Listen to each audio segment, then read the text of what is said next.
চিকেনের এমন একটা রেসিপি থাকলে আর কিছুই লাগবে না। টেবিলে যদি আপনি এরকম একটা রেসিপি তৈরি করে রাখেন তাহলে সবাই আঙুল চেটে-পুটে খাবে। চিকেনের এই রেসিপিটা ফলো করে একবার হলেও ট্রাই করবেন, দেখবেন এর স্বাদ মুখে লেগে থাকবে। আর আজকের রেসিপি হচ্ছে চিকেন ঝাল রোস্ট। ঝাল রোস্ট রান্না করার জন্য প্রথমে আমি ২ কেজি পরিমাণে মুরগি নিয়েছি আর এগুলো রেগুলার কাট করে নিয়েছি আমি।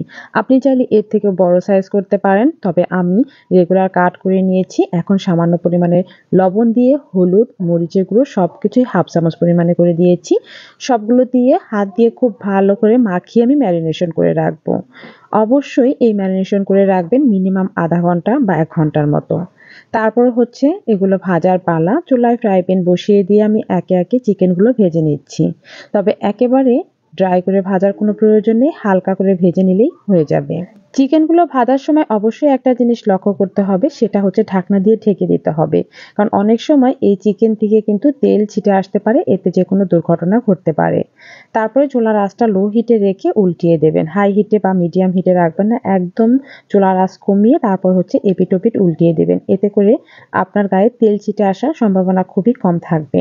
উল্টিয়ে আবারও আমি ঢাকনা দিয়ে ঢেকে আঁচ বাড়িয়ে ভেজে নিয়েছি। দেখুন এইরকম হালকা করে ভেজে নিলেই হবে।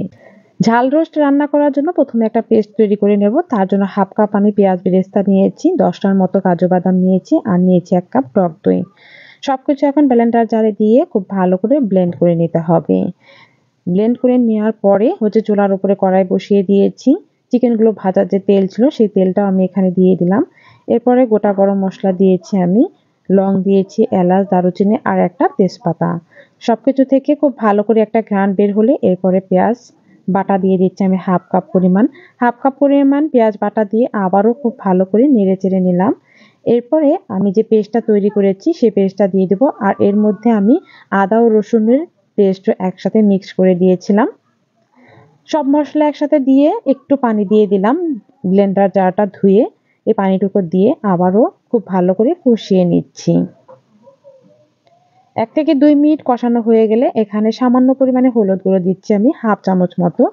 আর এখানে আমি ১.৫ চামচ পরিমাণে দিয়েছি লাল মরিচের গুঁড়া, হাফ চামচ দিয়েছি আমি ধনিয়া গুঁড়া, হাফ চামচ ভাজা জিরে গুঁড়া, স্বাদ মতো লবণ। যেহেতু ঝাল রোস্ট করব এজন্য ঝালের পরিমাণটা বাড়িয়ে দিয়েছি। আপনারা চাইলে আরও কমিয়েও দিতে পারেন। এখন সব মসলা খুব ভালো মতো কষাতে হবে একটু সময় ধরে। ৩ থেকে ৪ মিনিটের মতো লাগবে আমার এই মসলাগুলো কষানোর জন্য।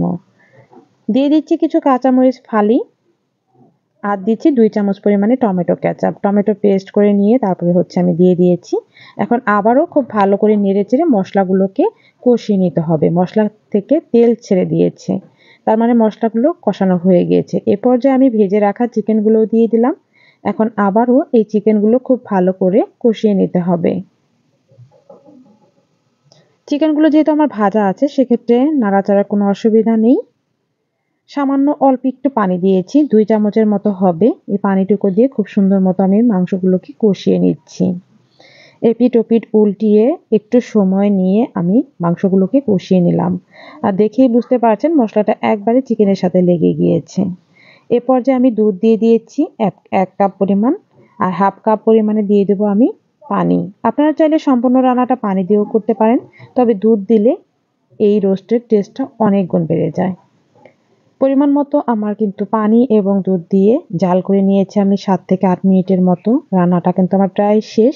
শেষের দিকে আরও কিছু দিয়েছি আমি কাঁচামরিচ ফালি, ১ চামচ দিয়েছি কেওড়া জল, ১ চামচ দিয়ে দিলাম আমি ঘি। ঘি এবং কেওড়া জলের মিশ্রণে এত সুন্দর একটা ফ্লেভার হয়েছে, আপনি খেতে না চাইলেও টেবিলে ঘ্রাণ ছড়াবে আর খেতেই ইচ্ছা করবে। এতটা টেস্ট হয়েছে। অবশ্যই দেওয়ার চেষ্টা করবেন কেওড়া জল আর ঘি। শেষের দিকে দিয়েছি আমি হোমমেড আমি যে গরম মসলা গুঁড়ো করে রাখি সেখান থেকে অল্প একটু পরিমাণে। আপনারা না চাইলে কিন্তু এ পর্যায়ে স্কিপও করতে পারেন। নেড়েচেড়ে নিচ্ছি আর ঝোলটাও কিন্তু অনেকটা গাঢ় হয়ে গিয়েছে আর অনেক লোভনীয় লাগছে। রান্নাটাও আমার শেষ। চুলাটা অফ করে সার্ভ করছি ১০ থেকে ১৫ মিনিট পরে। দেখেই বুঝতে পারছেন কতটা লোভনীয় হয়েছে। এতটা লোভনীয় হয়েছে এই রেসিপিটা আপনারা একবার হলেও ট্রাই করবেন, আর যদি ট্রাই করে থাকেন তাহলেই বুঝতে পারবেন যে কতটা টেস্টি হয়েছে। এই চিকেনের রেসিপিটা দিয়ে আপনি কিন্তু পোলাও, সাদা ভাত, পরোটা, রুটি সবকিছুর সাথেই সার্ভ করতে পারবেন। এ পর্যন্ত আমার ভিডিওটি দেখার জন্য সবাইকে অসংখ্য ধন্যবাদ। আল্লাহ হাফেজ।